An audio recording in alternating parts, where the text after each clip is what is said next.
Au livre de Jérémie 1, partir du verset 4.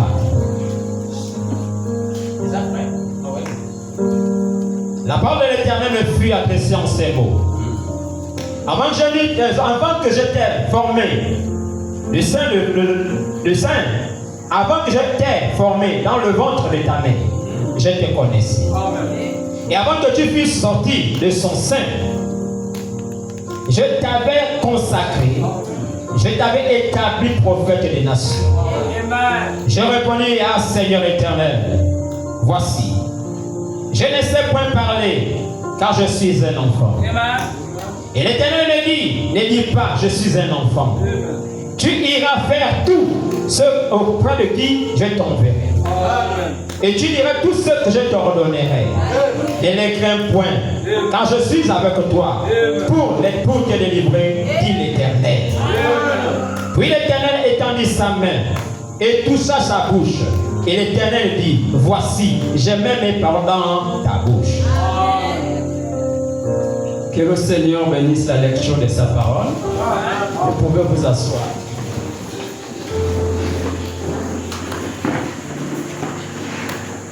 Vraiment, le frère qui a conduit le cantique, ce soir, que Dieu te bénisse encore. Et j'ai vu l'atmosphère, elle était vraiment merveilleuse. Tout le monde était dans la joie.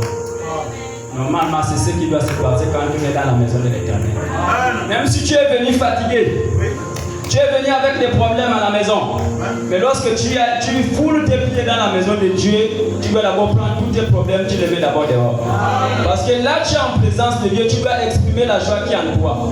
Parce que si tu rentres avec la tristesse, si tu rentres avec les arrière-pensées, ce qui est sur une défaite que tu prends auprès de Satan.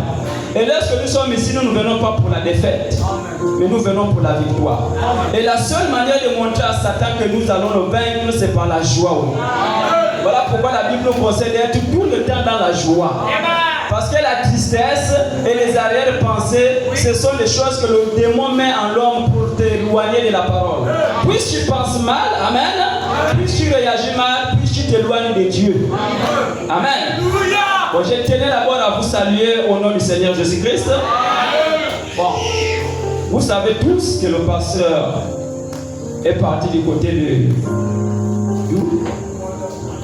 de Mwanda. Amen. Donc il a laissé les conciles. Il a laissé les conciles, il a laissé les prédicateurs. Donc ce que vous devez comprendre, quand l'homme de Dieu se déplace, il ne parle pas avec Dieu. Amen. Parce que beaucoup c'est ceux qui se disent que comme le pasteur est parti, bon, moi je ne vois même pas l'utilité d'être à l'église. Je reste chez moi à la maison. Ça, ce n'est pas chrétien. Amen. Un chrétien, c'est quelqu'un qui doit toujours avoir la soif. Une chrétienne, c'est quelqu'un qui doit toujours avoir la soif. Tant qu'il y a les prédicateurs, même s'il n'y avait pas, vous pouvez venir tant que c'est le jour de culte, vous vous réunissez. Il y a un modérateur, vous priez, vous chantez, après chacun rentre chez soi. Paul dit chaque jour suffit ça. Et la Bible dit là où 2, 3 sont rassemblés à son nom, lui l'Éternel, il est au milieu de nous. Donc ne crois pas que parce que le pasteur est parti, que Dieu est parti avec lui. Non. Mais le même Dieu là, il est en toi. Si tu ne crois pas d'abord en toi-même, comment vas-tu croire à celui que tu ne vois pas? Parce que Dieu est un esprit, on ne le voit pas. Amen. Donc il faudrait que tu croies d'abord en toi-même. Tu dois d'abord avoir une force au-dedans de toi. Amen. C'est cette force, cette confiance-là qui t'amène à savoir que oui, Dieu existe. Mais si en toi-même tu as déjà des doutes, en toi-même tu n'y crois pas, ce qui veut te dire que malgré ta présence ici, Dieu ne pourra absolument rien faire avec toi. Amen. Donc c'est ce que je tenais à vous dire. Que le pasteur se déplace, il faut toujours être présent à l'église. Il y a des responsabilités. Ce qui montre que nous sommes obéissants lorsqu'il parle et on obéit aux ordres qu'il a laissés. C'est ce qui montre que oui, nous écoutons le pasteur et nous obéissons le pasteur. Mais quand il parle, chacun fait ce qu'il veut derrière. Ça prouve à suffisance qu'il n'y a pas l'esprit de l'obéissance. Et la Bible dit l'obéissance vaut mieux que les sacrifices. Amen. Alors, sans plus tarder, nous allons voir un petit sujet ce soir. Un petit sujet. La prédestination. Amen. Parce que beaucoup viennent à l'église, ils ne savent pas pourquoi ils viennent à l'église. Je vais d'abord commencer par définir le mot prédestination. C'est quoi la prédestination? Certainement, ce sont des expressions, des mots que nous attendons quand nous sommes dehors, à la maison, dans les rues, certainement à l'école. Mais dans la foi, ça a un impact très capital. Lorsqu'on parle de la prédestination dans la foi, ça a une capitale très importante. Pourquoi? Parce que la prédestination, c'est quelque chose que Dieu avait prévu depuis. Avant même que le monde ne soit, Dieu avait déjà prédit et préordonné certaines choses. Voilà pourquoi il n'y a pas de hasard en Dieu. Tout ce qui existe avait déjà été fait par Dieu. La Bible dit il n'y a rien de nouveau dans le soleil. Ce qui a été a déjà été. Amen. Et il n'y a rien qui ne surprend Dieu. Les hommes sont surpris par certains événements dans le monde. Mais Dieu, rien ne le surprend. Amen. Car il connaît la fin avant le commencement. Voilà pourquoi il faut être fier du Dieu que nous adorons, frère. Je ne sais pas si tu ne peux pas avoir fier de Dieu. À qui tu vas avoir fier? Ton père, ton mari. Amen. Ta mère, ta femme. Un jour ils vont te décevoir. Ils pourront te décevoir. Mais il y a une seule personne qui ne pourra jamais te décevoir. Il n'y a que Dieu seul. Il est l'ami fidèle qui ne manque jamais en cas de détresse. Amen. Quand tu aurais les biens, tu verrais que beaucoup de gens viendront vers toi. Mais un temps viendra, lorsque ces biens-là vont commencer à partir, tu verras que ces mêmes personnes-là vont commencer à te fuir. Ils vont commencer à parler mal de toi. Amen. Mais peut-être que les personnes que tu aidais quand tu étais dans l'abondance, mais maintenant que tu es dans la détresse, voilà comment il y a maintenant le sens inverse. Mais avec Jésus, ce n'est pas ça. Que tu aies péché ou tu n'es pas péché, Jésus-Christ, son amour demeure infini. Amen. Car la Bible dit, Dieu a tant aimé le monde qu'il a envoyé son Fils unique. Pour que quiconque croit en lui ne périsse point, mais qu'il ait la vie éternelle. Et si nous sommes ce soir ici, c'est pour la vie éternelle. Et je vais encore te rassurer quelque chose. Nous ne sommes pas encore dans la joie. Depuis que tu es né, je vais te dire quelque chose. Certainement que tu n'es pas encore dans la joie. Tu n'as jamais ressenti une joie depuis que tu es né. Et je te dirais même certainement jusqu'à ce que tu pourras quitter la terre. Certainement tu ne ressentiras pas encore une joie.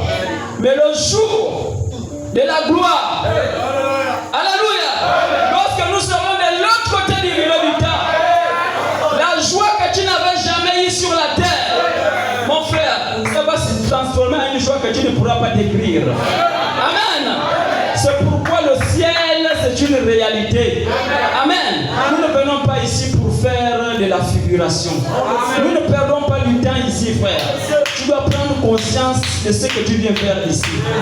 Nous avions un enfer à éviter, nous avions un ciel à gagner. Et c'est si bien, ça doit rester un disque gravé.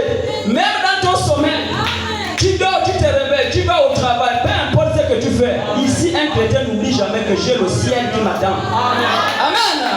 Peu importe ce que les gens vont te dire, peu importe ce que les gens feront, tu sais que j'ai un ciel. Même si jamais je meurs aujourd'hui, oh, Jésus dit quoi? Il dit, si l'Esprit qui a ressuscité Jésus-Christ dans les morts demeure en vous, soyez-en sûrs, au dernier jour, il vous ressuscitera aussi. Bon, frère, relis-nous encore un peu la partie de Jérémie. Amen. Nous venons maintenant dans Jérémie, chapitre 1, le verset 4. Oui. La parole de l'Éternel me fut adressée en ces mots. La parole de l'Éternel me fut adressée en ces mots. Là, il parle d'un prophète. Jérémie, que nous connaissons tous dans la Bible. Amen. Continue. Avant que j'étais formé dans le ventre de ta mère, je te connaissais. Avant que je n'étais formé dans le ventre de ta mère, je te connaissais. C'est compliqué, hein, frère? Hein? Ça, on appelle ça, c'est la prédestination, frère. Amen. Mais même Jérémie lui-même, certainement, il ne savait pas ce qu'il était, frère. Comme toi et moi ce soir, certainement, tu ne sais pas. Beaucoup ne réalisent pas encore ce qu'ils sont, frère. Amen. Mais lorsque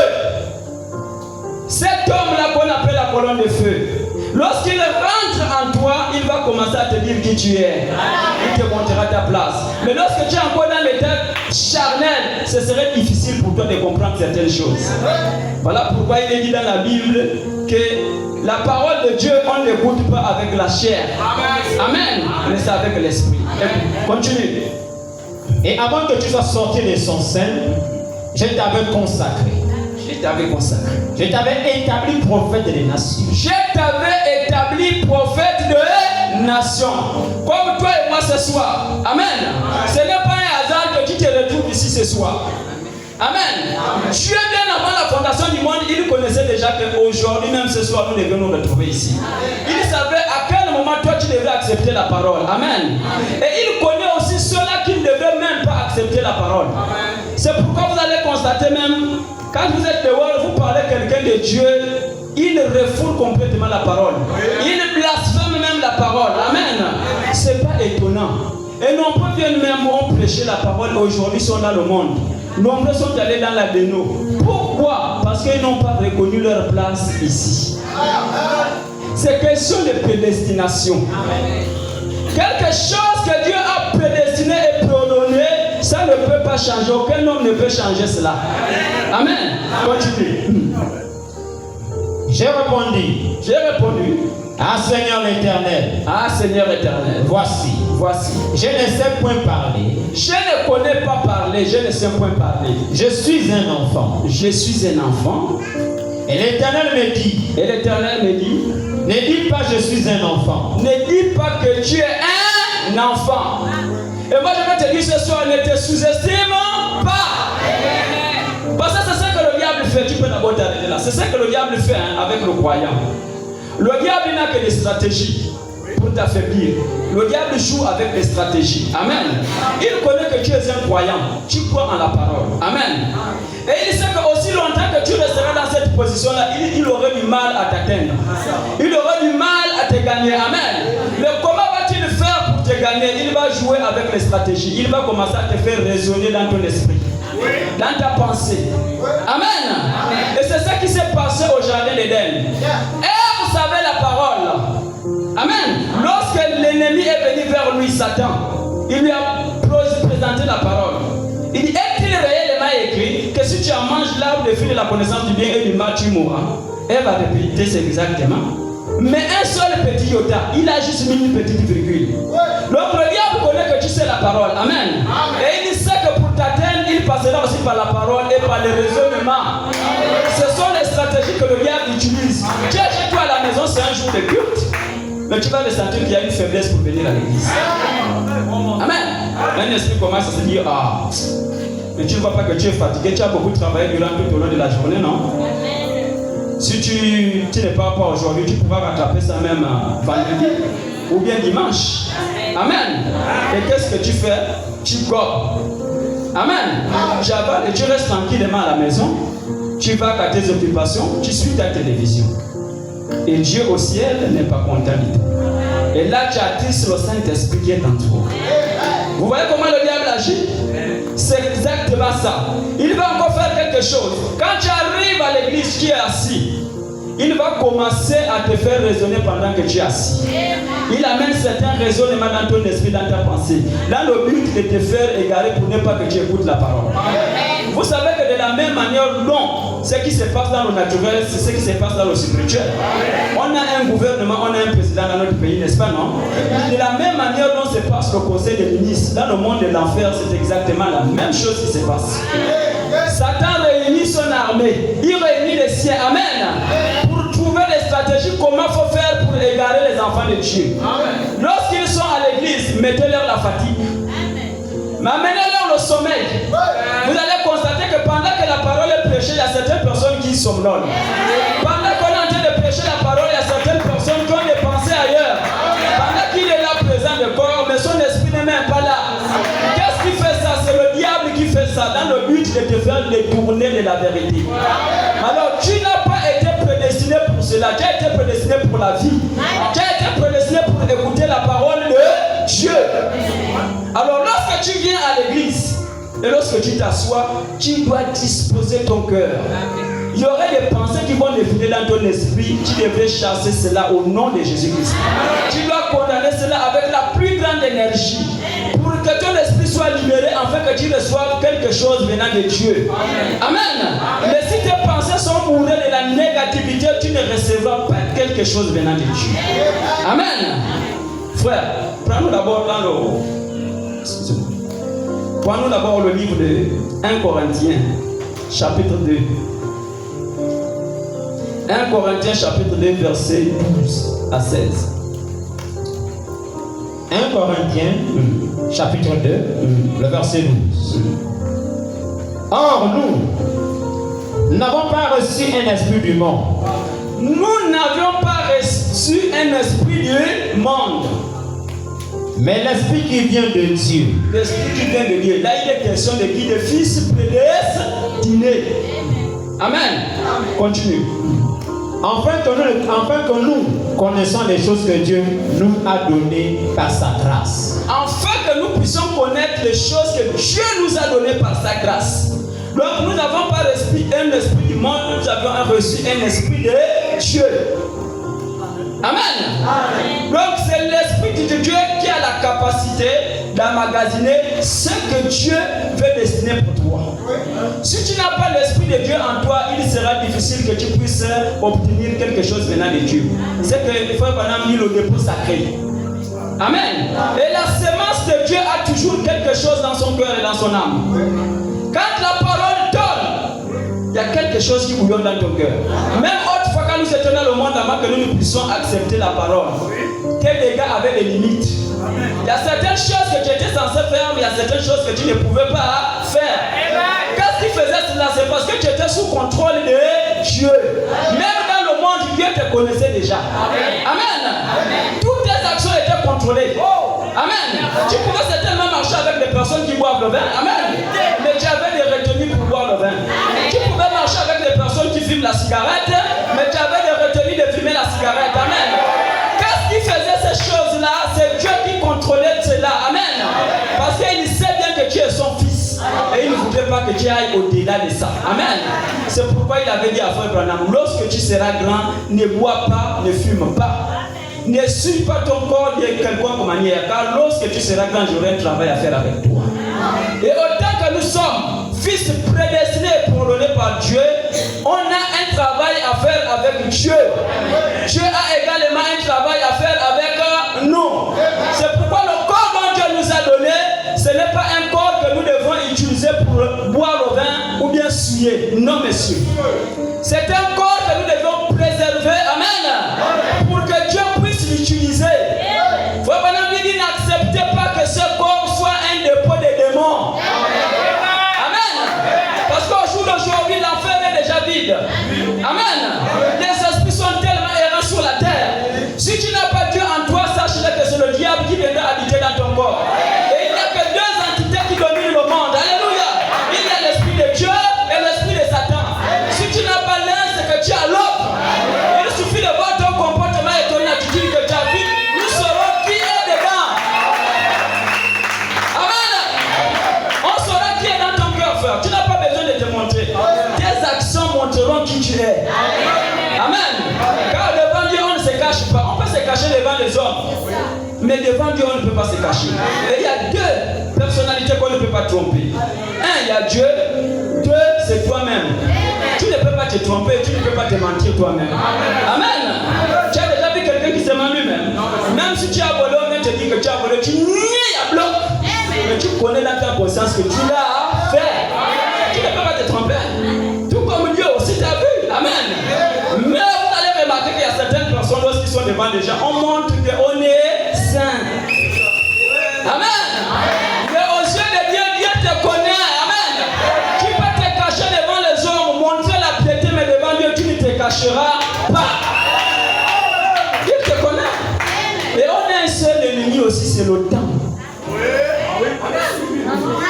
Tout le monde est là, on est chrétien. Amen. On court. Mais laissez le temps. C'est le temps qui déterminera qui tu es. Amen. Si tu étais un fils prédestiné de Dieu, on le saura à la fin. Amen. Car il est dit dans la Bible, laissez le blé et le livret croître ensemble. Car c'est au jour de la moisson, quand on va récolter, on saura qui était le blé et qui était le livret. Amen.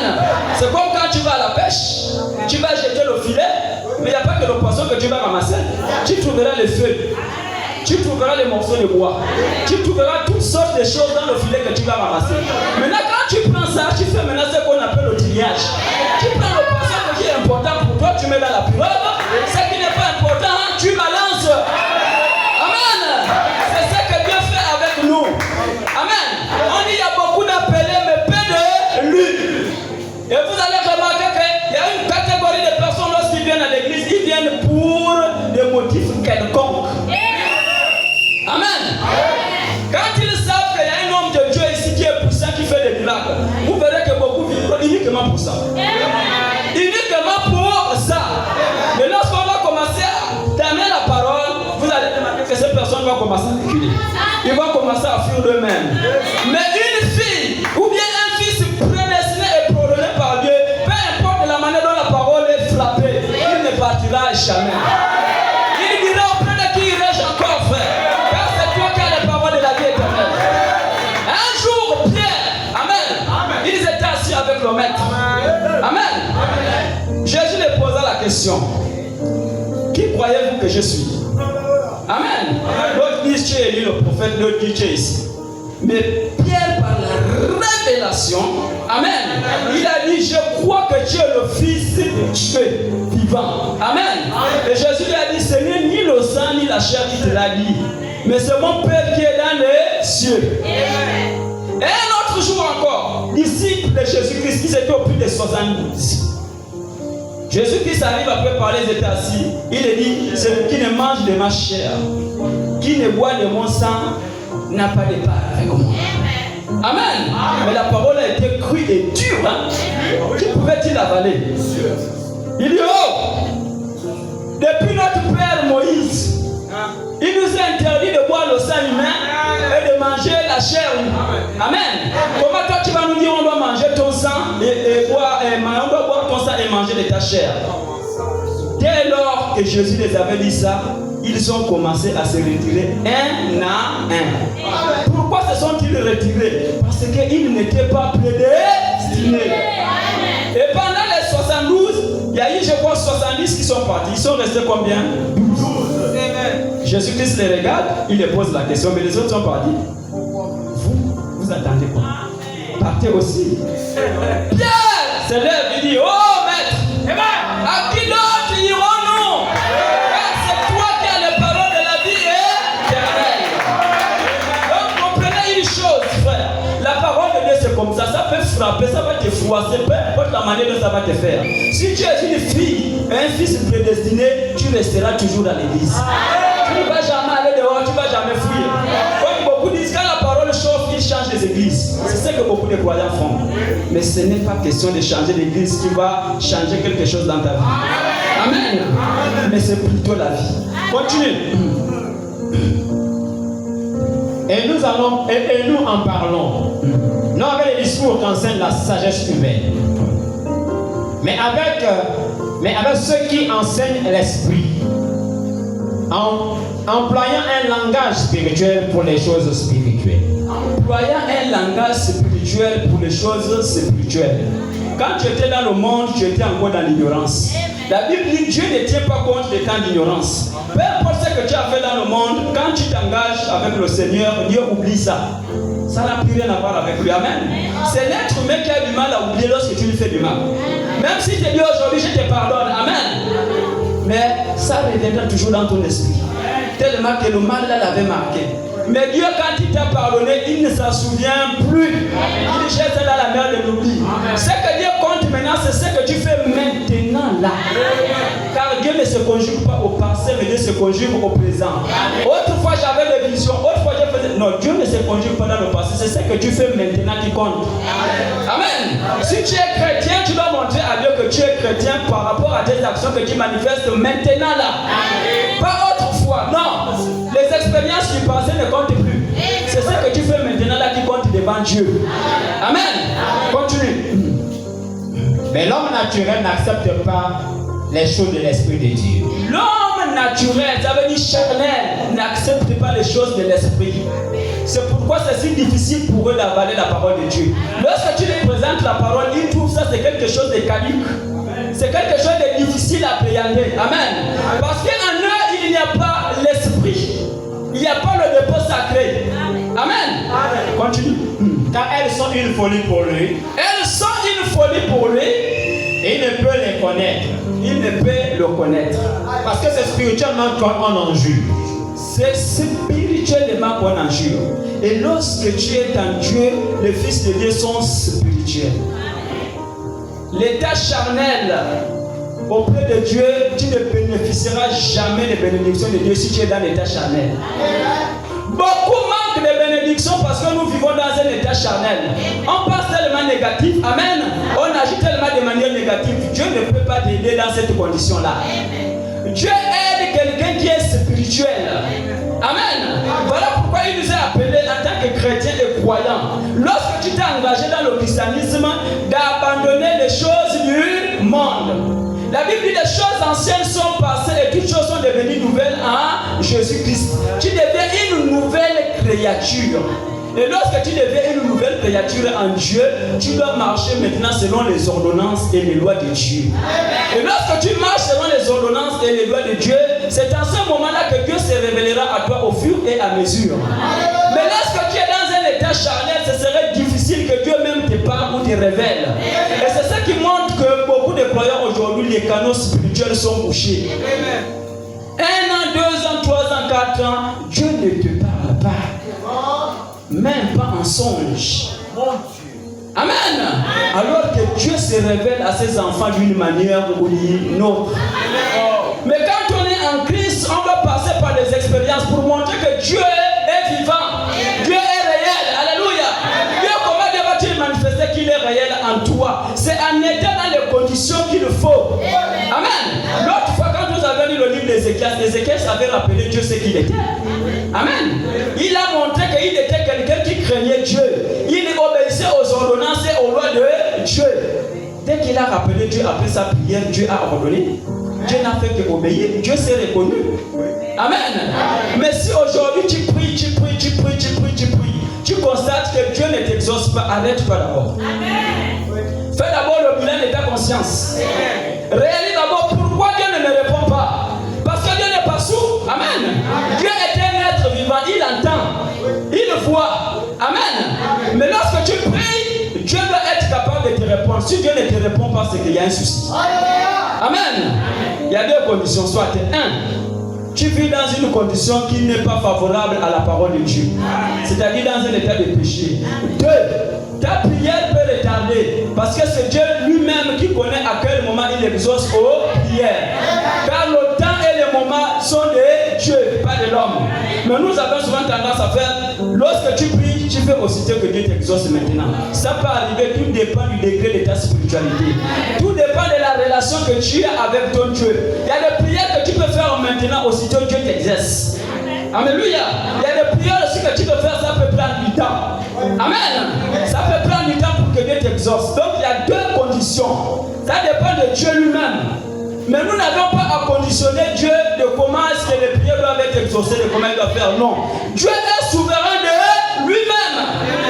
Il sait ce qu'il fait. Lorsqu'il y avait une réunion au ciel, pendant que le diable était en train de se balader, il se retrouve là-bas. Et il trouve Dieu était en réunion. Le diable, Dieu posait la question au diable, où reviens-tu? Il dit, je reviens en train de me promener sur la terre. As-tu vu mon serviteur Job? Il dit, je l'ai vu, tu l'as béni de toute la bénédiction possible. C'est pourquoi il est fidèle à toi. Amen. Mais qu'est-ce que Dieu a fait? Dieu a signé un contrat avec le diable. Pour dire que si tu penses que lui là, il m'adore, il est attaché à moi aux causes de matériel, mais je te dis, tu mens. Amen. Lui là, c'est mon fils prédestiné. Il ne m'adore pas à cause des biens. Amen. Fais-le ce que tu veux, tu pourras le ravir tout ce qu'il a. Amen. Mais tu verras qu'il s'attachera toujours à moi. Dieu, lorsqu'il lance le défi à Satan, frère, c'est compliqué. Dieu sortira toujours vainqueur. Satan a cru que Dieu était en train de mentir. Mais lorsqu'il est descendu, il a fait de Job ce qu'il voulait. Est-ce que Job a-t-il renié Dieu? Dieu n'a même pas venu se révéler à Job pour lui dire voici ce qui va se passer. Donc lorsque Satan viendra chez toi, voici, il faudrait que tu tiennes bon. Dieu ne lui a même pas dit ça. Donc Dieu, lorsqu'il veut travailler avec toi, à un moment donné, Dieu n'a pas besoin de te poser des questions. bénédiction. Il sait que tu es ton fils, il sait que tu es ta fille. Amen. Quand il veut agir, s'il veut t'amener dans les difficultés, tu dois d'abord passer par les difficultés. Alléluia.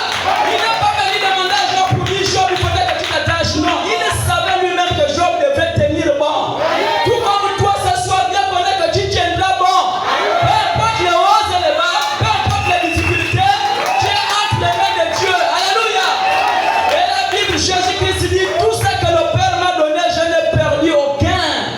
Je ne laisserai point mes brebis périr. Tu es entre les mains de Dieu, mais pourquoi tu trembles, frère? Lorsque nous nous mettons face à des difficultés, on commence à trembler. On oublie Dieu. Amen. Mais Job est resté serein, frère. Il est resté serein, ma soeur.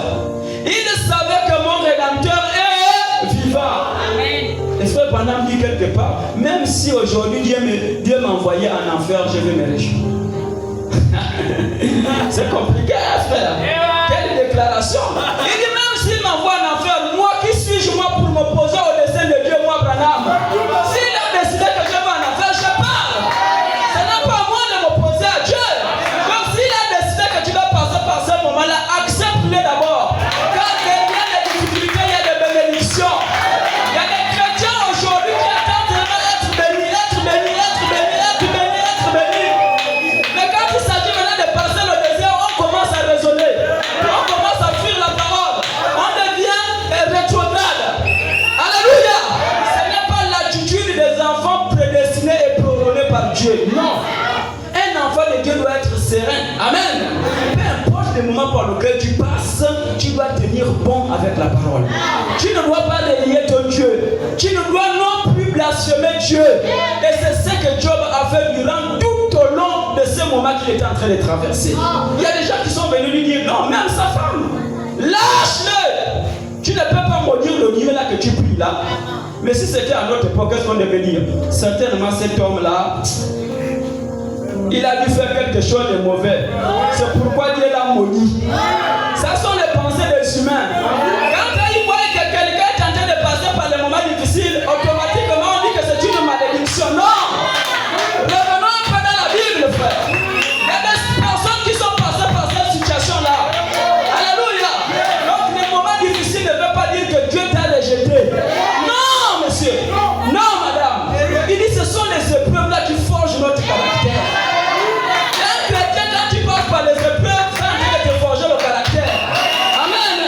Quand tu passes par une épreuve, quand l'épreuve là termine, tu dis Seigneur, quelle est la prochaine épreuve? Je suis là, j'attends. Amen. Ne peux pas être surpris par les épreuves, frère. Hein?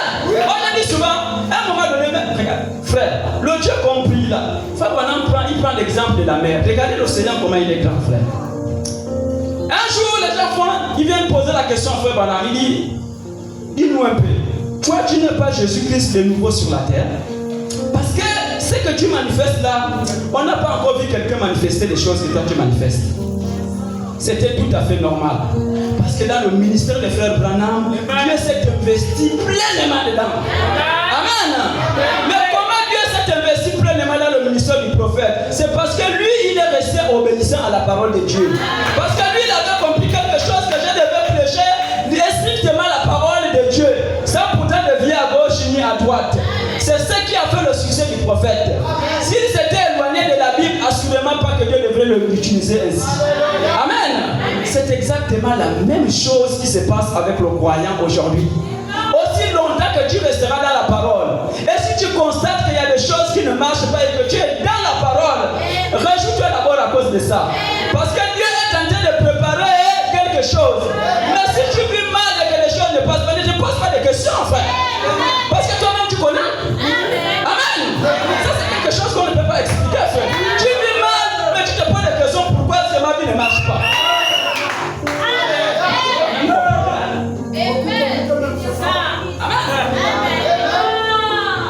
Tu as le droit de demander à Dieu, amen, ou de réclamer quelque chose si tu sais que ta vie est en ordre avec Dieu. Dieu est dans le ciel, il est dans l'obligation. Je dis bien, il est dans l'obligation de te répondre.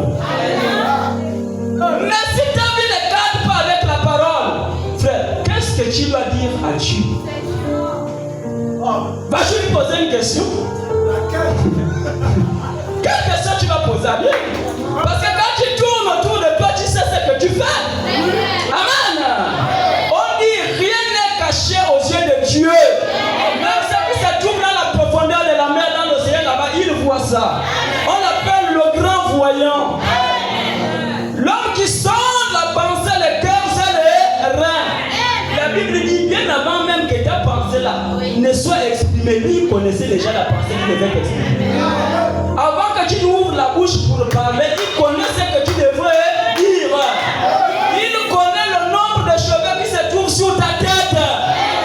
Il connaît le nombre de grains de sable qui se trouvent à la mer. Un être comme ça, est-ce que tu vas jouer avec lui? Enfin, mais c'est l'époux de ton âme. Amen. Dieu connaît nos faiblesses, il connaît nos limites. Amen. Il connaît nos faiblesses, il connaît nos limites. Mais la chose qu'il faut faire avec Dieu, il y a un secret.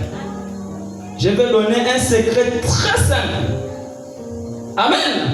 Le secret, c'est que peu importe ce que tu es, peu importe le haut et le bas, alléluia, sois sincère. Amen. Si tu es une fille sincère, tu es un homme sincère, alléluia, peu importe le haut et le bas que tu traverses, dans ta sincérité-là, Dieu sera obligé de t'aider.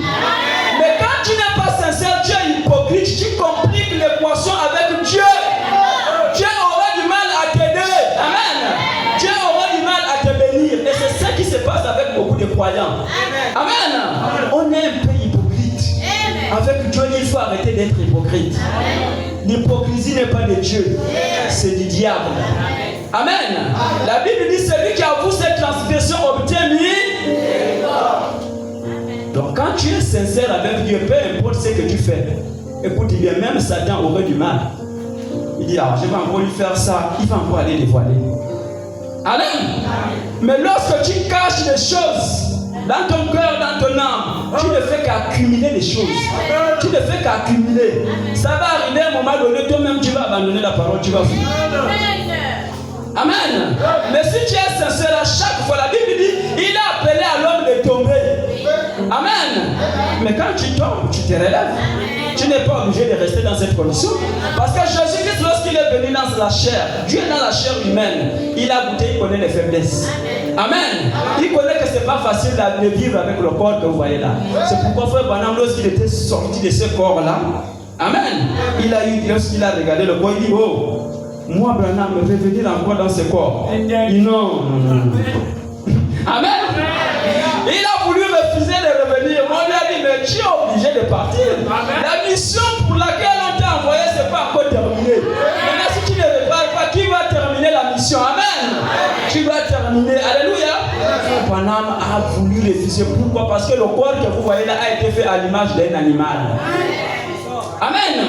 Voilà pourquoi la Bible dit les désirs de la chair sont contraires à ceux de l'esprit de Dieu. Le corps là que vous voyez, Paul dit, mon premier ennemi c'est d'abord moi-même. Le corps là que vous voyez, tu as tendance à t'amener à faire des choses qui sont contraires à la parole. N'aie pas à écouter la parole. Remarquez une chose. Lorsque tu as la Bible chez toi à la maison, amen, commence à faire la lecture. Tu verras que tu ne feras pas 30 minutes sur une distraction. Amen. Tu es en train de lire, que ce soit la journée ou bien la nuit. Tu es en train de lire, il y aurait déjà une mauvaise pensée qui va commencer déjà à venir. Et dès que tu obéis à la mauvaise pensée, tu verras que c'est la fatigue qui va commencer à te prendre le corps. Après un moment donné, tu vas prendre la Bible, tu vas abandonner. Maintenant, prends un peu l'exemple, fais un peu le contraire avec un autre livre. Tu serais là même toute la nuit en train de lire. Amen. L'esprit, tu ne sentiras pas la fatigue, tu ne sentiras pas le dégoût. Mais quand il s'agit de la Bible, la fatigue va t'envahir. Pourquoi? Parce que la chair là, amen, c'est un corps de péché, c'est un corps que Dieu a puni d'avance. Il a dit poussière tu es, poussière tu répartiras. Donc ça ne vaut la peine d'embellir souvent trop le corps là et détruire l'âme à l'intérieur. Parce que lorsque Dieu regarde l'être humain, la chose qui l'intéresse, ce n'est pas le corps physique, mais c'est l'homme qui est à l'intérieur là. Amen. C'est pourquoi lorsque tu quittes le corps, la Bible dit dès que tu t'approches devant Dieu, Dieu te demandera de compte de tout ce que tu as fait sur la terre. Amen. Il ne demandera pas le quoi, pourquoi ceci, pourquoi cela. Quand je vois souvent certaines personnes disent, quelqu'un parce que tu as un enfant, comme nous dans le message, on ne perce pas l'enfant les oreilles. Mais pourquoi ton enfant les oreilles n'est pas percé? Il faut percer l'enfant les oreilles. Amen. Parce qu'ils se disent que la beauté de la femme se trouve dans les boucles d'oreilles. La beauté de la femme, ça se trouve dans les rouges à lèvres et autres. Amen. Ça n'a rien à voir. Si Dieu lui-même avait voulu que tu puisses avoir des boucles, Dieu aurait percé tes oreilles là même. Quand tu sortirais du ventre de ta mère, tu serais venu avec les oreilles percées. Vous pensez qu'on va corriger Dieu? Si tu es venu ainsi, tu resteras ainsi. Ève, quand il est venu, Ève était une femme, elle n'avait jamais les boucles d'oreilles. Ève n'avait jamais les oreilles percées. Amen. Ève est restée ainsi. Amen. Donc nous aussi, nous n'avons pas à corriger Dieu. Comme le monde aujourd'hui veut corriger Dieu. On ne peut pas corriger Dieu. Amen.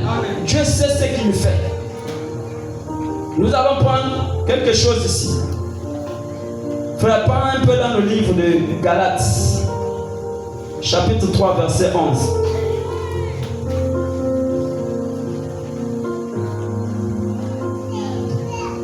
Venons de l'œuvre de Galates 3. Galates, chapitre. Oui. Attends. Galates, chapitre 3, verset 7 à 11. Venons dans Galates 3. Au verset 7, c'est ça? Oui.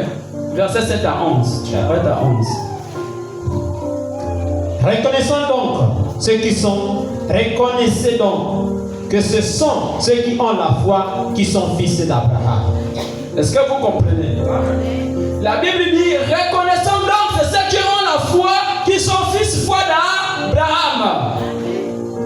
Et la Bible dit quelque part, sans la foi, il est impossible d'être agréable à Dieu. Et c'est quoi la foi? La foi, c'est croire à quelque chose d'impossible que tu ne peux pas imaginer. Là où les hommes voient que c'est impossible, la foi, c'est croire à l'impossible. C'est-à-dire prendre les choses qui se trouvent dans l'invisible et le ramener dans le visible. C'est ça la foi. Continue. Aussi, L'écriture, prévoyant que Dieu justifiera les païens par la foi. Dieu justifiera les païens par la foi. Continue. A d'avance annoncé cette bonne nouvelle à Abraham. Ah oui. Toutes les nations seront bénies en toi. Toutes les nations seront bénies en toi.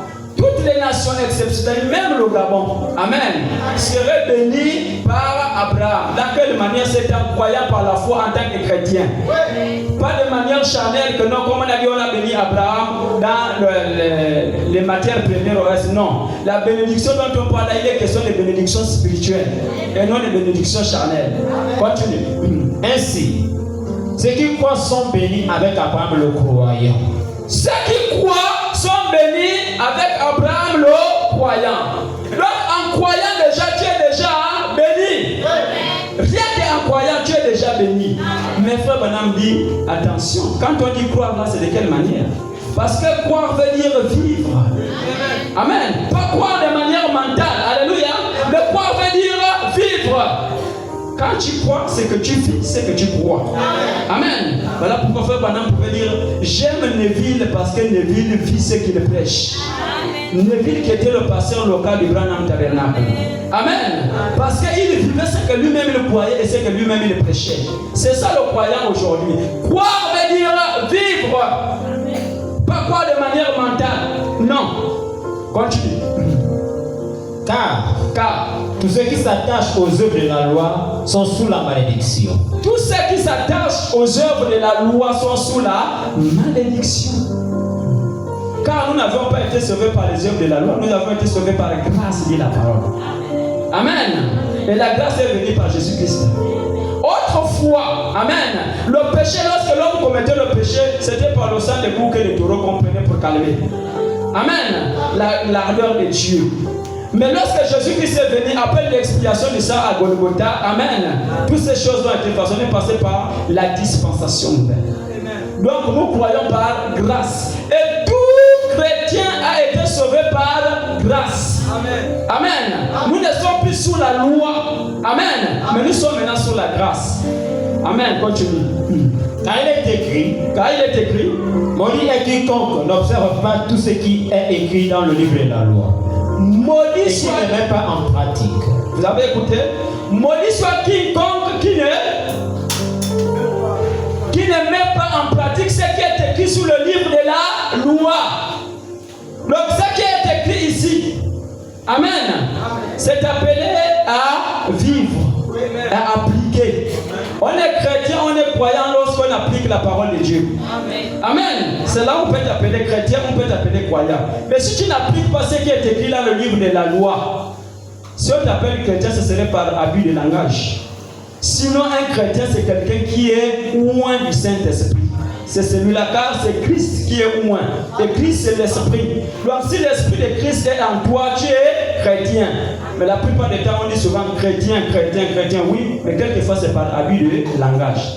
Parce que les véritables chrétiens, on a commencé à les appeler, c'était Antioche. Parce qu'on a vu la vie de Jésus-Christ qui était en eux.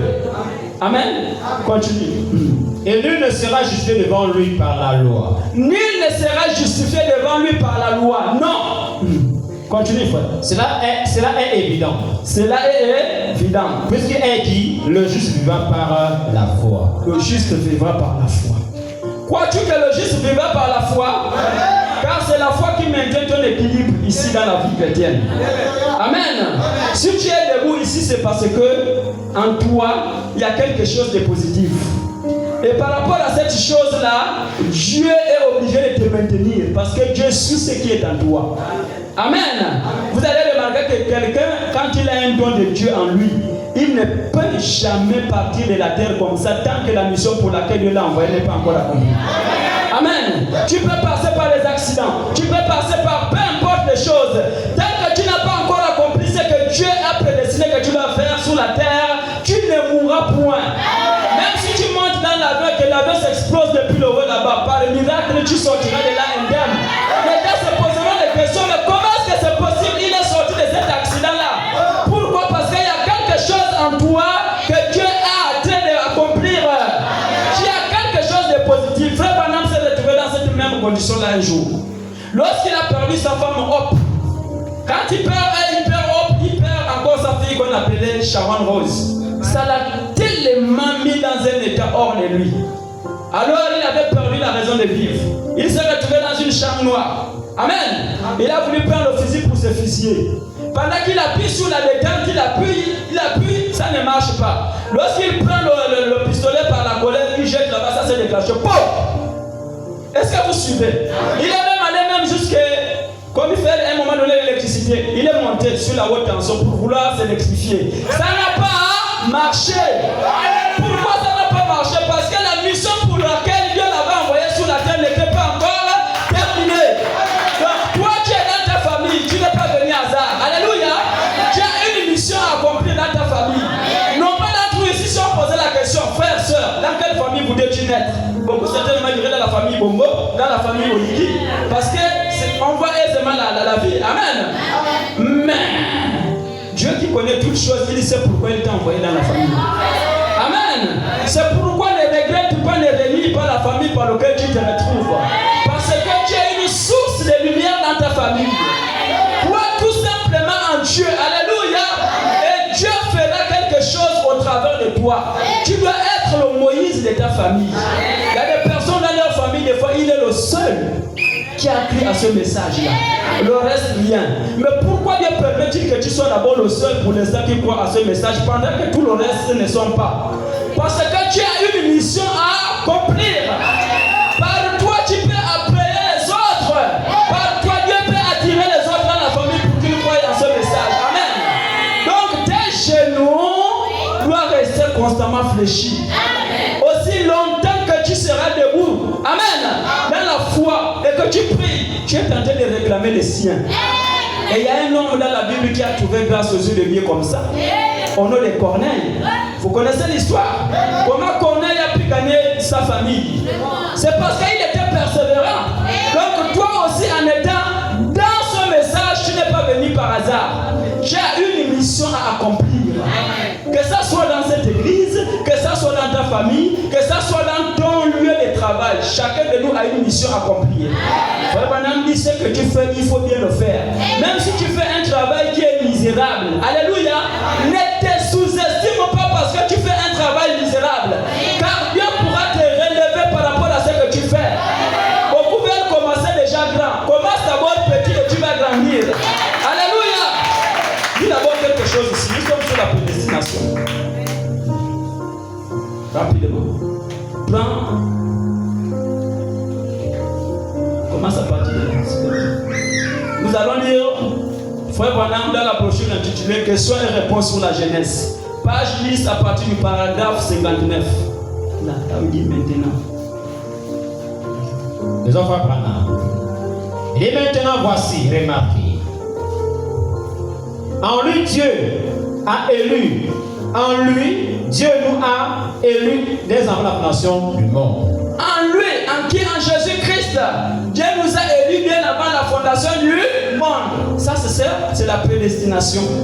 C'est sur ce dont nous parlons ce soir. Amen. Continue. C'est assez bien. Ça, n'est-ce pas? Ce n'est pas assez bien. C'est vraiment bien. Ce n'est pas assez bien, mais c'est vraiment bien. Avant que le monde ait été formé, Dieu connaissait Norman Neville. Il dit avant que le monde ne soit formé, il dit Dieu du ciel connaissait Norman Neville, celui qui était le pasteur local de Branham Tabernacle. Dieu connaissait même qu'un jour il devait être le pasteur local de Branham Tabernacle. Amen. Dieu connaissait ça. Ça, c'est ce qu'on appelle la prédestination. Continue. Et il savait qu'il allait prêcher l'évangile. Il savait qu'il devait prêcher l'évangile. N'est-ce pas merveilleux? C'est pas merveilleux? A élu. A élu? Bien sûr. Il est un membre de l'église. Il est un membre de l'église, tout comme toi aujourd'hui tu es membre de l'église. Et tu dois être fier de ce que tu es. Un chrétien c'est quelqu'un, ou une chrétienne c'est quelqu'un qui doit être fier de ce que tu es. Pas comme beaucoup de gens, lorsque tu te retrouves au milieu des païens, tu as peur d'exprimer ce que tu es. Le païen quand il est païen, il s'en fout. Si c'est la musique du monde, il met sa musique, il n'a rien à foutre avec quelqu'un. Mais le croyant quand il se retrouve devant les païens, tu as peur même de mettre la louange qui est dans ton téléphone pour qu'on ne remarque pas que tu aussi tu es chrétien. Continue. Et Dieu savait qu'il aurait cette église. Dieu savait qu'il aurait cette église. Quelle église? Le Branham Tabernacle. Il a dit à Paul. Il a dit à Paul. Qui parlerait à Éphèse? Qui parlerait à l'église d'Éphèse? Qui parlerait à l'église d'Éphèse? Il a dit. Il nous a élus en lui. Il nous a élus en lui, frère. Nous sommes tous des membres du corps de Christ. C'est quelque chose qui devrait nous réjouir tous ce soir. Quand on t'appelle fils ou bien fille de Dieu, c'est quelque chose qui devait te réjouir. Sauf si tu ne connais pas ta position. Mais quand tu connais ta position, si tu sais qui tu es, lorsqu'on t'appelle fils de Dieu ou fille de Dieu, c'est quelque chose qui tu vas te réjouir. Ça sont des déclarations fortes qui devaient réjouir le croyant. Amen. Continue. Or, nous sommes tous les membres du corps de Christ. Nous sommes tous les membres du corps de Christ. Tous autant que nous sommes tous membres du corps de Christ. Et chacun de nous, en tant que membre du corps de Christ, a un rôle à jouer. Il n'est pas vrai, et Dieu, avant même que le monde est formé, il nous a choisis. Il nous a choisis. Quelle grâce. Vous et moi. Vous et moi. En lui. Avant même que le monde ait été formé. N'est-ce pas merveilleux? N'est-ce pas merveilleux? Avant même que le monde ne soit formé, Dieu t'avait déjà choisi en tant que sa fille et son fils. C'est ce que Frère Branham est en train de nous rappeler ici.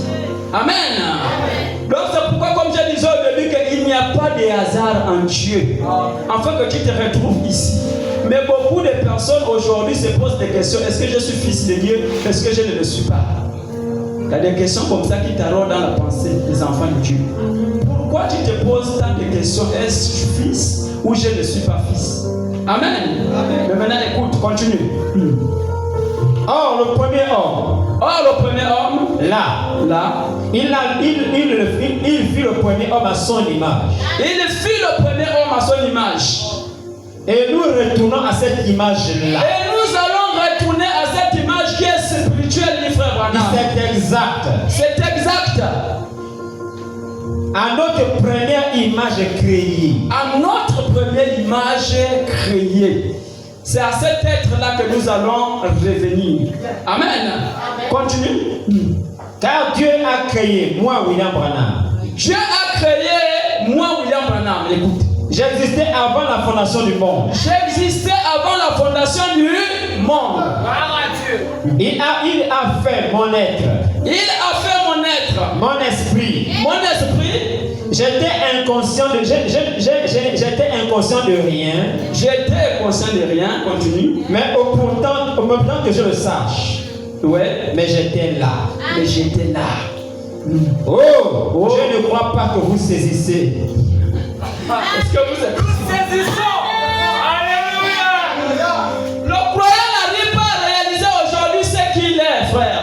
Mais la foi pendant en train de te rappeler ce que tu es. Il dit avant que le monde ne soit, Dieu te connaissait déjà dans ses attributs à lui. Amen. Il savait que en telle période, tu devais venir en manifestation. Amen. C'est ça dont Frère Branham nous parle. C'est ce qu'on appelle la prédestination. Et tout ce dont Dieu a prédestiné et préordonné d'avance. Amen. Ce sont des personnes qui ne vont jamais se détourner de Dieu. Même s'il arrive un jour que tu rétrogrades, écoute bien ce que je vais te dire. Frère Branham dit qu'il peut arriver à un homme qui est baptisé du Saint-Esprit. Amen. Et néanmoins se rétrograder. C'est difficile, hein? Tu es baptisé de l'Esprit de Dieu, mais tu te retrouves quand même rétrograde dans le monde. En train de boire certainement le vin, en train de courir derrière les femmes. Amen. Frère Branham dit un homme qui est baptisé du Saint-Esprit, ça peut arriver qu'il arrive là. Mais constatez une chose. Lorsqu'il arrive maintenant à ce niveau-là, amen. Comme tu es fils de Dieu, Dieu ne voudra pas te garder longtemps dans cette condition-là. Produire. Alléluia.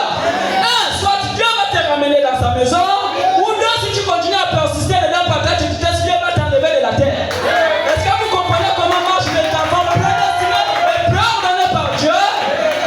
Amen.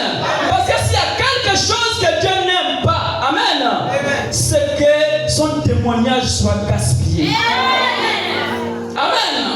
On t'a connu en tant qu'enfant de Dieu dans l'église. Les gens dans ta famille, ton entourage te connaissait que tu es chrétien. Amen. Mais tout d'un coup, tu abandonnes la foi, tu te retrouves dans le monde. Mais si tu es une semence prédestinée, sache-le très bien, mon frère, ma soeur. Ton temps tu ne mettras pas du temps dans cette condition-là. Amen. Tu seras obligé de mettre en toi ce qu'on appelle le pousser à bout. Amen. Il arrivera à un moment donné, soit qui va te frapper par une maladie, qui sera obligé de t'amener de force de revenir dans la maison de sa présence. Amen. Si ce n'est pas le cas, il va t'enlever de la mer, même par un petit accident, tu quittes la terre, tu rentres. Amen. Voilà pourquoi un enfant de Dieu, lorsque la mission pour laquelle, alléluia, il est venu faire sur la terre est terminée, tu ne mettras plus du temps sur la terre. Tu vas partir. Amen. Frère Branham, alléluia. Lorsqu'il est venu sur la terre, il savait déjà à un certain niveau donné que sa mission est terminée. Le jour où il partait même pour aller, je crois c'était en décembre, lorsqu'il a fait l'accident. Amen. Il est sorti de la voiture avec sa famille. On dit qu'il est resté triste. Amen. Pendant qu'il devait aller dîner au restaurant, amen, il est resté là-bas là seul. Il y a quelque chose qui s'est passé. Amen. Quelque chose qui s'est passé au-dedans de lui. Et quand il est parti, après manger, quand ils sont revenus, il a dit à Billy Paul, amen. Amen. Il dit, prends le petit Joseph là. Amen. Il était dans sa voiture avec sa femme. Amen. Il dit, mets-le dans ta voiture à toi. Amen. Pourquoi avait-il fait cela? Ce n'était pas un hasard, frère. Un fils de Dieu ou une fille de Dieu, quand il rentre à la maison, il y a des moments donnés, il y a des signes qui ne se trompent pas dans ta vie. Amen. Pendant que tu seras que là, tu es en train de quitter la terre. Alléluia. Il y aurait une sorte de tristesse qui va t'installer à toi. Et c'est ce que Frère Branham a ressenti. Il dit, oh, je vais laisser ma famille. Amen. Mais comme le temps était déjà arrivé, on va faire comment? Et dès qu'il a pris le petit, il a dit à Billy Paul de lui mettre dans la voiture, dès qu'ils ont continué. Et voilà, tout d'un coup, il y avait des voyous qui revenaient de là-bas, qui ont bu le vin sous, bourré. Et voilà l'accident qui a eu lieu. Amen. Pourquoi? Parce que Dieu savait qu'il devait partir. Donc, tout ce que nous faisons sur la terre, les actions que nous posons, tout est sous contrôle de Dieu pour les enfants de Dieu. Amen. Tout ce que tu fais a des limites. Dieu ne permettra pas que tu ailles loin. Amen. Tout comme Dieu ne peut pas aussi permettre de te prouver au-delà de tes limites. Non. Dieu ne prouve pas ce fils au-delà de tes limites. Car nous avions des limites à nous. Amen. Mais par rapport à ces limites-là, Dieu s'il veut te prouver, il ne va pas aller au-delà de ça. Dieu ne pouvait pas dire à Abraham, alléluia, de sacrifier son fils si lui-même, Dieu au préalable, la Bible ne l'avait pas déjà fait pour son fils Jésus-Christ. La Bible dit Dieu savait bien avant la fondation du monde, alléluia, l'agneau avait déjà été immolé. Amen. Donc quand tu disais à Abraham d'aller sacrifier son fils unique, parce que lui-même, avant que le monde ne soit, il avait déjà fait ça pour Jésus-Christ. C'était dans le livre de l'Apocalypse. Amen. Et Dieu c'est lui-même qui dit sa propre parole à nous. Amen. Dieu ne transgresse pas ses lois. Dieu n'est pas comme nous les hommes. On vote les lois à l'Assemblée nationale. Après on les viole. Dieu n'est pas comme ça. Amen. Dieu est obéissant à ses propres lois et à ses propres ordonnances. C'est pourquoi vous allez remarquer que Jésus, quand il était sur la terre, amen, le même Jésus multipliait le pain, nourrissait plus de 5000 âmes. Amen. On arrive de l'autre côté pendant qu'il est en train de marcher avec Pierre, il avait faim. Il trouve le figuier. Mais il n'y avait aucun fruit dans ce figuier. Amen. La Bible dit quoi? Il maudit le figuier. Mais pourtant c'est le même là. Amen. Qui avait multiplié le pain. Pourquoi n'avait-il pas multiplié le pain? Pourquoi n'avait-il pas fait un miracle pour manger pour qu'il enlève le pain? Dieu obéit à sa propre loi. Amen. C'est pourquoi Dieu ne peut pas te prouver au-delà de ce qu'il ne peut pas. Quand tu arrives à un certain niveau où Dieu sait que là tu ne peux pas, Dieu s'arrête. Amen. Il n'y a pas des épreuves qui doivent être au-delà de ta foi. Amen. Et tout croyant et tout chrétien, comme je l'ai dit au départ, doit passer par ces épreuves-là pour que tu grandisses. Tu as besoin de la foi, oui, mais pour que tu puisses avoir la foi, Dieu va te prouver selon les épreuves de la foi. Puisque tu puisses avoir la vertu qu'on appelle la patience, Dieu va te prouver selon les vertus de la patience. Dieu peut te donner une promesse, tu te dis que la promesse va s'accomplir certainement demain. Non! Ça peut prendre du temps. Amen. Mais c'est à toi de persévérer comme Abraham avait persévéré avec son fils. Amen. Abraham savait que même si la vieillesse me tient comme ça, mais tant que c'est Elohim qui l'a dit, amen, il finira toujours par accomplir cela. Amen. Les gens étaient surpris certainement lorsqu'ils ont vu Abraham aller au marché en train d'acheter les choses du bébé. Certainement ils ont dit que quoi, tu as maintenant un petit-fils. Abraham pouvait dire non, je n'ai pas un petit-fils, mais j'aurai un fils qui arrive. C'est ce qu'on appelle la foi. Et un chrétien, c'est quelqu'un qui n'abandonne pas la foi. Tu veux la piété, Dieu va t'amener à t'éprouver pour avoir ce qu'on appelle la piété. C'est-à-dire, chaque vertu doit avoir des épreuves par lesquelles tu vas passer pour que tu puisses avoir accès à ça. Dieu ne peut pas descendre d'un bon matin, il va commencer à te donner la foi. Non! Amen. Dieu n'est pas dans la facilité. Alléluia. Et un chrétien, tu dois mettre ça dans ton esprit, dans ta pensée que non, Dieu n'est pas dans la facilité. Donc moi aussi, je ne dois pas être dans la facilité. Lorsque vous voyez un croyant ou une croyante qui aime la facilité, il y a un point d'interrogation. Amen. Comment tu dois être chrétien, tu dois aimer ce qui est facile. Jésus-Christ a dit que celui qui veut me suivre, qu'il se charge de sa croix. Mais la croix dont on dit qu'il doit se charger, c'est quoi? Ce sont les épreuves par lesquelles tu vas passer durant ta vie de sa vie. Amen. Tu dois être capable d'arriver à un niveau donné qu'il y a rien à manger. Durant toute la journée, certainement, tu n'as pas trouvé quelque chose à manger. Mais malgré ça, tu es quand même venu à l'église. Amen. Tu es en train de chercher du travail, ça fait peut-être 1, 2, 3 mois, une année où je ne sais pas comment. Le travail n'est pas encore arrivé. Mais c'est n'est pas une raison pour laquelle tu dois abandonner la foi. Tu es en train de chercher certainement les enfants. Amen. Tu constates 2, 3, 4, 5 ans. Depuis que j'ai fait cette requête à Dieu, rien ne marche. Amen. Est-ce que c'est une raison pour laquelle tu dois abandonner la foi? Non. Amen. Tu dois persévérer jusqu'à ce que tu obtiennes ce que tu demandes à Dieu. Et la Bible dit aussi longtemps que tu n'as pas encore reçu ce que tu demandes, n'abandonne pas ta prière. Alléluia. Prie et continue à persévérer dans la prière jusqu'à ce que tu obtiennes ce que tu as besoin. Et beaucoup de chrétiens demandent des choses un peu de manière embrouillée. Aujourd'hui, tu demandes au travail, demain, tu demandes ceci, après demain, tu demandes cela, mais finalement, au juste, qu'est-ce que tu veux réellement? Situez-vous dans vos prières. Nous demandons, nous ne recevons pas parce que nous demandons mal. Sois situé dans ta prière. Alléluia. Et lorsque tu seras situé dans ta prière, Dieu te donnera ce que ton cœur désire.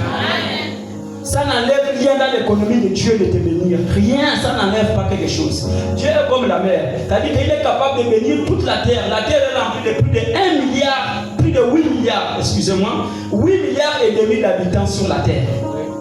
Dieu est plus que capable de rendre tous les 8 milliards et demi là riches. Ça ne lui enlève rien de quittera dans son économie. Amen. Mais Dieu ne fonctionne pas comme ça avec ses enfants. C'est le diable qui aime la facilité. Le diable aime les raccourcis. Amen. Amen. Je passe par là-bas, je passe. Non, Dieu n'est pas comme ça.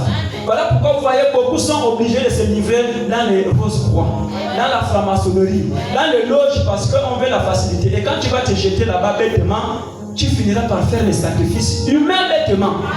Mais après ce sacrifice-là, toi-même tu finiras par y passer. Amen. Et tu vends ton âme au diable bêtement. Dieu t'a donné 2 pieds, 2 mains, c'est pour travailler. Mais il faut réfléchir. Demande à Dieu, certainement je n'ai pas encore l'intelligence. Amen.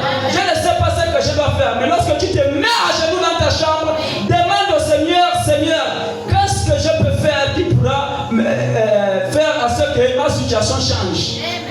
Amen. Dieu va te répondre. Si c'est dans le commerce, Dieu te révélera que c'est dans le commerce. Et tu verras que lorsque tu vas faire cela, tu vas prospérer. Je n'ai jamais vu un juste mendier son pain, dit la Bible. Montre-moi une seule personne dans la Bible, amen, qui est resté droit avec la parole que Dieu n'a pas bénie. Aucun.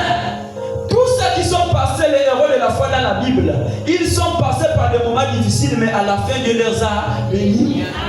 Le prophète Branham dont nous croyons aujourd'hui, amen, qui est le détenteur de ce message, lui aussi il est passé par ces moments si difficiles. Vraiment comme ça, difficile. Amen. Mais il n'a pas abandonné la foi. Amen. Parce que le but pour lequel nous sommes sur la terre, ce n'est pas d'abord le travail.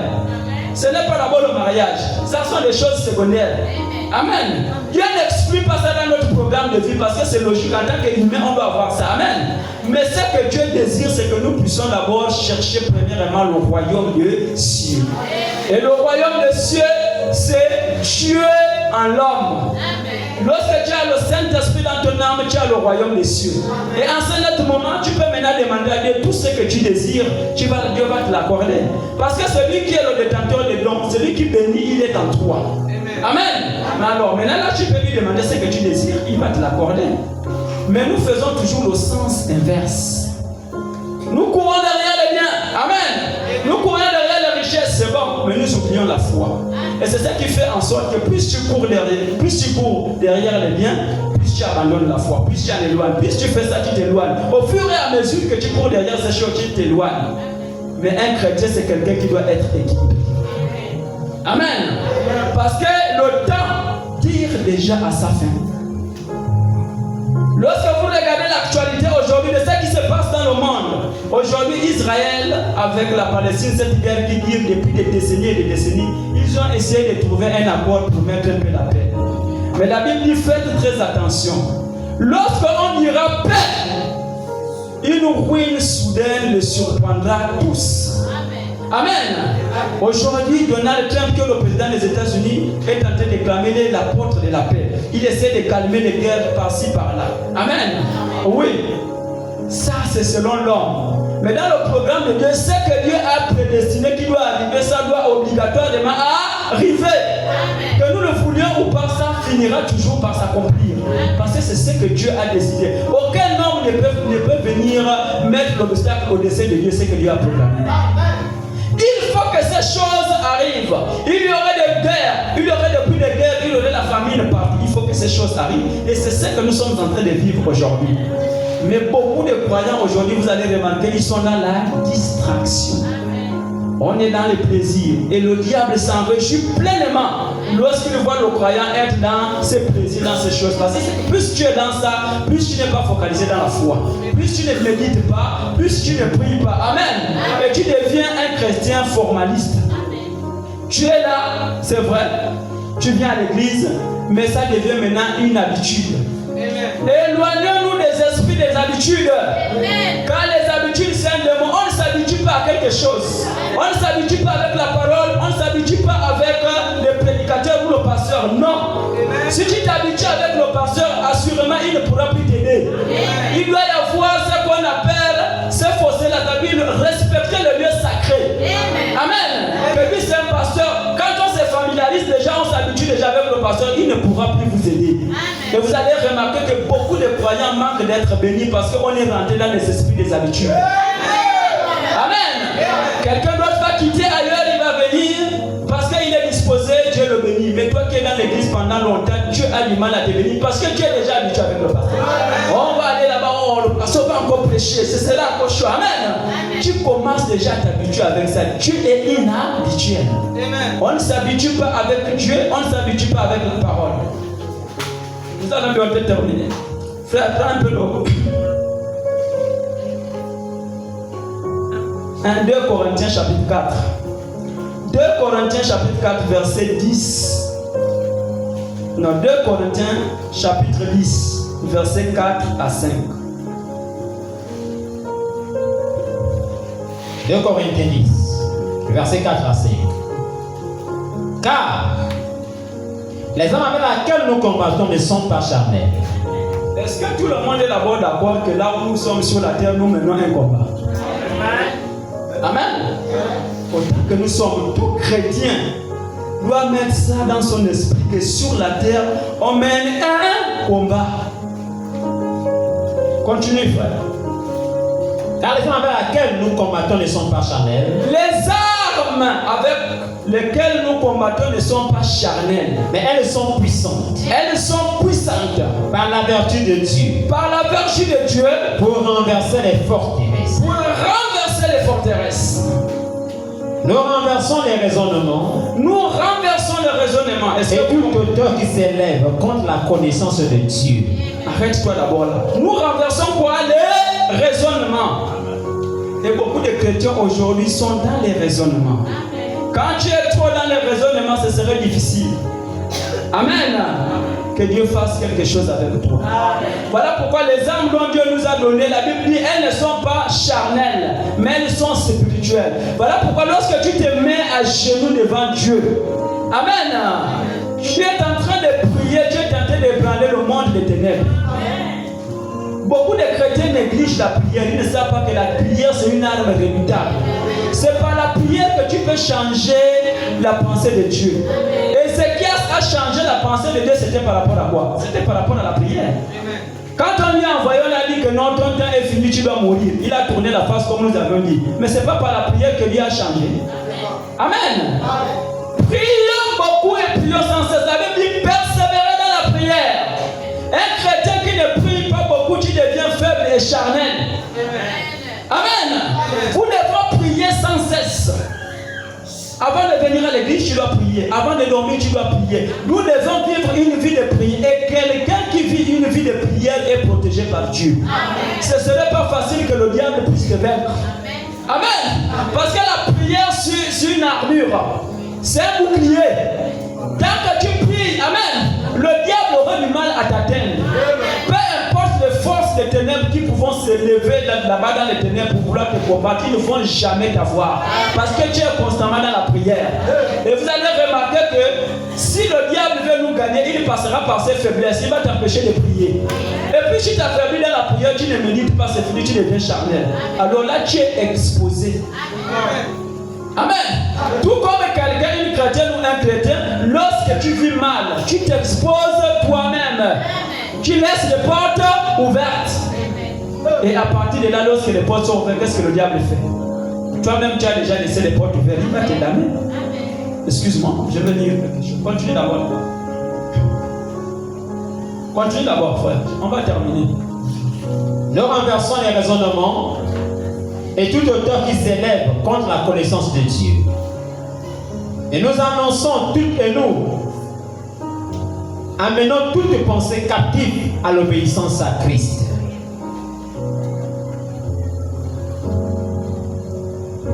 Ouais, laisse.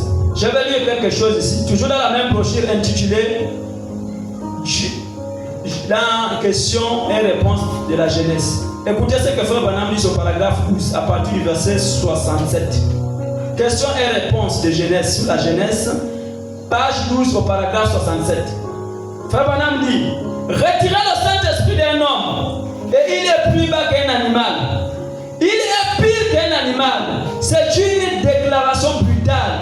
Ça me prenait un homme dont la pensée n'a pas été régénérée, qui n'a pas le Saint-Esprit pour diriger ses pensées. Ainsi de suite, il arrachera un bébé de près d'une mère et la violera pour assouvir ses désirs bestiaux. Est-ce que vous voyez l'importance d'avoir Dieu dans son cœur? Frère Branham dit: si tu n'as pas Dieu dans ton cœur, tu es pire qu'un animal. Et c'est ça que nous remarquons, c'est des choses qui ne sont pas nouvelles pour nous. On entend que oui, il y a des hommes qui violent même le bébé. Amen. Il y en a des papas qui vont même avec leurs propres enfants. L'enfant que tu as mis toi-même au monde, mais tu vas quand même avec elle. Amen. Pourquoi? Parce qu'en lui, il a un esprit animal. Et il est pire qu'un animal, il fait Branham. Il dit ici, nous allons prendre le paragraphe 68. Il dit: le chien n'a pas besoin de porter des vêtements pour se couvrir. Aucun animal, c'est l'homme qui est tombé. Amen.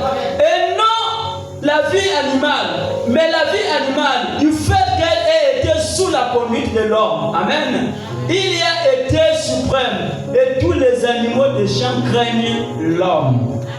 Et aujourd'hui, si les animaux n'arrivent plus à craindre l'homme à un certain niveau donné, c'est parce que l'homme a péché. Parce que ces choses ont été faites sous l'ordre. Il devait dominer sur, la Bible dit, Dieu a donné le pouvoir à l'homme de dominer sur les animaux.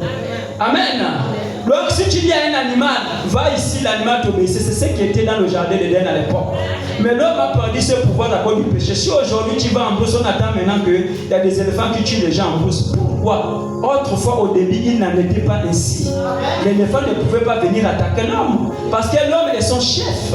C'est l'homme qui conduisait les animaux. Mais si aujourd'hui ça arrive, pourquoi? C'est parce que l'homme a perdu la position qu'il lui a été. Alors le message est venu, c'est pour venir nous ramener dans cette position-là. Amen. Si l'œuvre de la croix, Jésus-Christ est venu sur la croix, c'est pour tout ça. Donc, Frère Branham est arrivé à un niveau donné où les abeilles, un taureau est venu pour venir lui charger. Amen. Frère Branham en a dompté le taureau. Amen. Le taureau a reculé, le taureau est venu lui charger. Frère Branham a prononcé les mots. Le taureau est arrivé frère devant Frère Branham. Je crois. Ça montre à suffisance que nous devons revenir à cet état-là. Et l'épouse aujourd'hui, amen. Frère Branham dit aussi longtemps que ce message-là où sera prêché, comme lui-même il a prêché sans mélange, il dit la même puissance. Amen. Qu'il a accompagné durant tout au long de son ministère, accompagnera aussi ce message. Et en toi, tu as le pouvoir, mais ça sommeille en nous. Le pouvoir de la guérison est en toi, mon frère, ma soeur. Et à un moment donné, tu n'as même pas besoin qu'on te dise. Il y a des personnes qui attendent des fois qu'on impose les mains. Non. Crois tout simplement en toi. La femme à la perte de ça avait tout simplement cru. Elle s'est mise en elle-même que si je touche seulement le vêtement, je serai guéri. Toi aussi, là où tu es là, crois seulement. Amen. Forge-toi un caractère. la foi vient de ce que l'on entend et ce que l'on entend vient de la parole de Dieu. Donc la parole que tu écoutes tous les jours là, ça est en train de créer quelque chose au-delà de toi sans le savoir. Amen. Ça est en train de te transformer. Il va arriver à un niveau donné. Amen. Où tu verras que certains bouts du monde que tu forçais là, tu n'aurais même plus besoin, ça va partir seul. Celui qui aimait le vin, ça partira seul. Celui qui aimait le mensonge, tu verras que ça partira seul. Comment ça va faire pour partir? C'est parce que tout le temps tu es en présence de Dieu et tu écoutes la parole. Et à chaque fois que tu écoutes la parole, cette chose que Dieu a mis en toi, amen, c'est ça là qui grandit au fur et à mesure. Pendant que c'est un petit bouton. Et au fur et à mesure que tu écoutes, ça grandit. C'est comme un enfant. Lorsque un enfant n'est pas nourri, après sortir du ventre de sa mère, quelque temps après l'enfant mourit. Il faut têter l'enfant. L'enfant arrive à un certain niveau donné. Après le têtement de lait, il va maintenant manger dans la vraie nourriture. Parce qu'il a maintenant les dents souillées.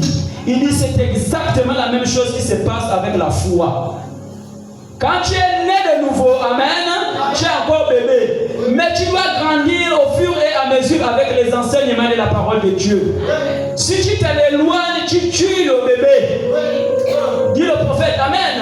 Donc aussi longtemps que tu écoutes le bébé là grandir, cet homme grandit, il va arriver à un niveau donné. Et toute la mondanité qui était dans ton cœur, ça va s'épurer.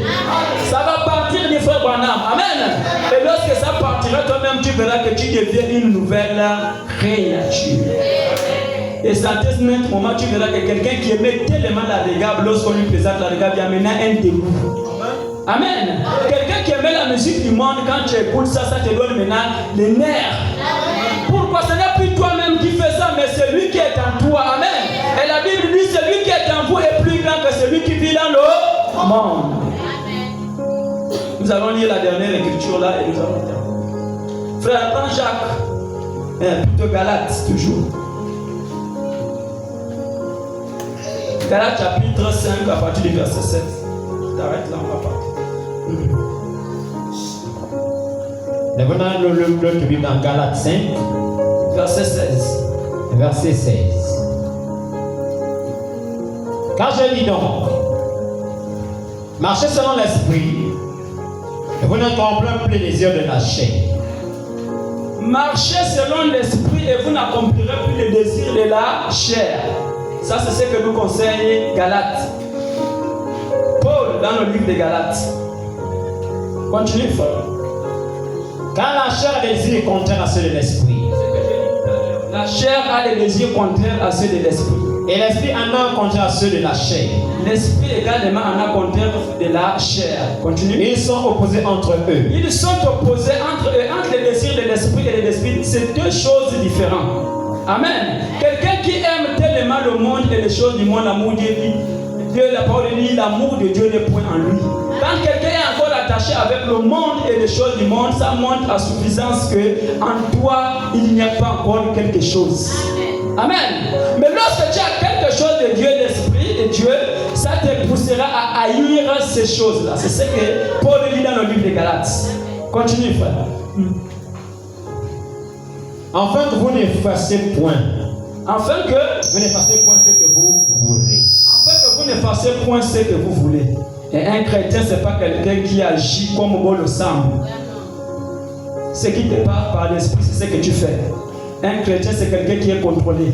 Et quand tu es investi par le Saint-Esprit de Dieu, tu es contrôlé par Dieu lui-même. Amen. Donc tes choses, même tes pensées sont limitées. Tu ne pourras pas penser mal de ton frère. Tu ne pourras pas penser mal de ta soeur.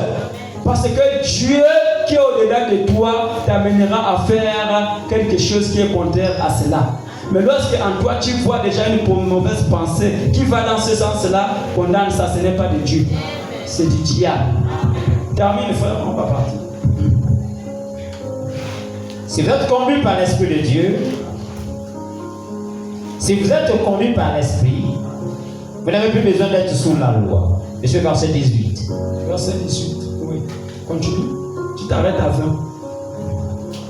Or, les œuvres de la chair sont évidentes. Ce sont la débauche.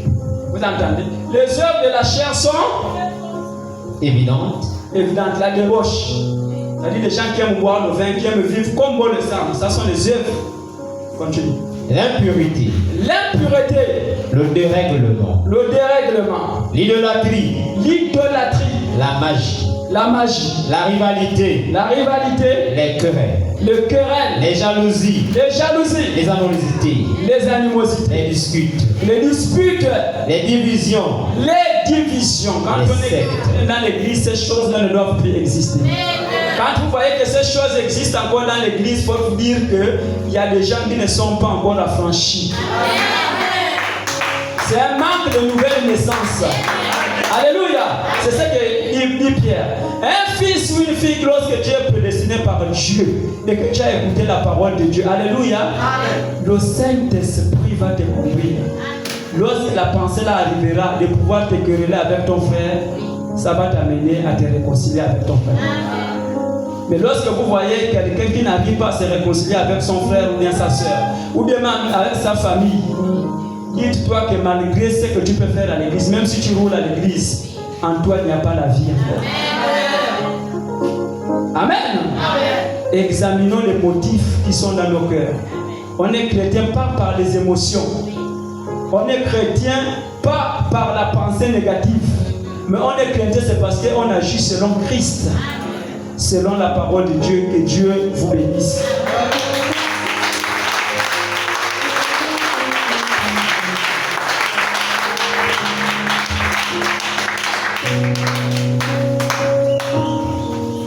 Nous allons nous lever, nous allons chanter ces cantiques.